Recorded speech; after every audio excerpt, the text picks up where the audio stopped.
Bien, voici maintenant la correction des exercices qui étaient à chercher aujourd'hui.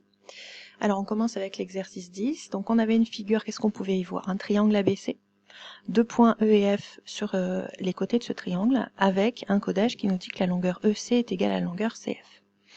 On sait de plus que la longueur AE, qui est ici, est plus petite que la longueur BF, et il fallait montrer que la longueur AC était plus petite que la longueur BC. Alors il n'y avait pas de grande difficulté dans cet exercice, le point important était au niveau de la rédaction.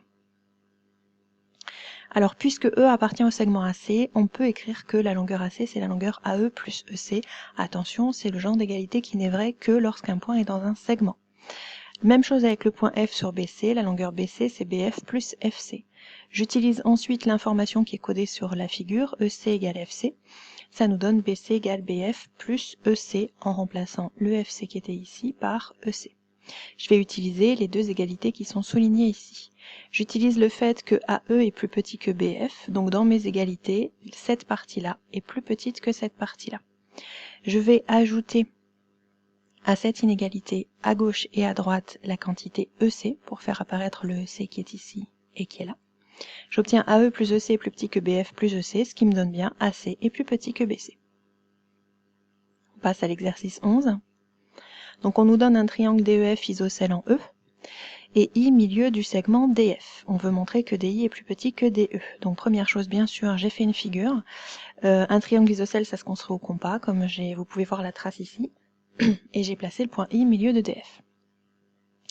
Alors, l'aide que j'avais donnée, c'est on peut d'abord montrer que I est le projeté orthogonal de D sur EI.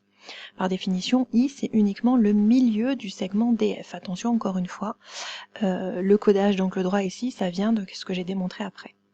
Donc I est le milieu du segment DF, donc EI est la médiane issue de E du triangle DEF. Par définition de la médiane, j'ai bien la droite qui passe par un sommet et le milieu du côté opposé. Sauf que puisque DEF est un triangle isocèle en E, les quatre droites remarquables sont confondues. Donc médiane, médiatrice, bisectrice et hauteur, c'est une et une seule même droite. Et dans un triangle équilatéral d'ailleurs, c'est pour chacun des sommets. Donc ça veut dire que EI en particulier, c'est la hauteur issue de E et j'ai bien cet angle droit ici. Ensuite, on vient de démontrer que DI était perpendiculaire à EI, donc ça veut dire que I est le projeté orthogonal du point D sur la droite EI. DI, c'est donc ce qu'on appelle la distance du point D à la droite EI. Dernière étape, E, c'est un point de la droite EI. Donc par propriété qu'on a donnée sur le projeté orthogonal, E étant un point différent de I, ça veut dire que la distance DI c'est la plus petite.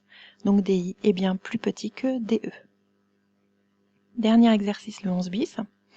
Donc on a ici un triangle ABC, rectangle en A, et on vous demandait, en calculant de deux façons différentes l'aire de ce triangle, de déterminer la distance du point A à la droite BC, c'est-à-dire sur ce dessin-là, la longueur du segment AH. On connaissait ces deux longueurs ici, 3 et 13. J'avais donné 2 points pour l'aide. Quelle longueur correspond à la distance entre le point A et la droite BC? Donc je viens de le dire, c'est la longueur AH. Comment calcule-t-on l'aire d'un triangle quelconque? En faisant base fois hauteur sur 2. Et d'un triangle rectangle en faisant côté de l'angle droit fois côté de l'angle droit divisé par 2. Donc première étape, ABC est rectangle en A, donc son aire c'est la longueur AB fois la longueur AC divisé par 2, ça nous faisait 19,5. Et d'autre part, c'est base fois hauteur sur 2, donc je peux dire que la base c'est BC fois la hauteur AH sur 2. Il me manque la longueur BC, donc je vais la calculer avec le théorème de Pythagore. Attention à la rédaction, et j'obtiens valeur exacte BC égale racine de 178, qu'on ne peut pas simplifier. Donc en remplaçant ici, j'obtiens que l'aire c'est AH fois racine de 178 sur 2. Et je sais que ça, c'est égal à 19,5. J'obtiens donc cette équation ici d'inconnu, la longueur AH que je cherche. Donc je divise 19,5 par racine de 178 sur 2, divisé par un quotient, c'est multiplié par son inverse, ça me donne donc 19,5 fois 2 sur racine de 178. Pardon, ça fait 39 sur racine de 178. Dernière étape, j'explique pourquoi AH, c'est bien la distance du point A à la droite BC en expliquant que H est le projeté orthogonal de A sur BC. Ça veut donc dire que la distance du point A à la droite BC vaut AH égale valeur exacte qu'on a trouvée tout à l'heure et j'ai donné une valeur approchée 2,9.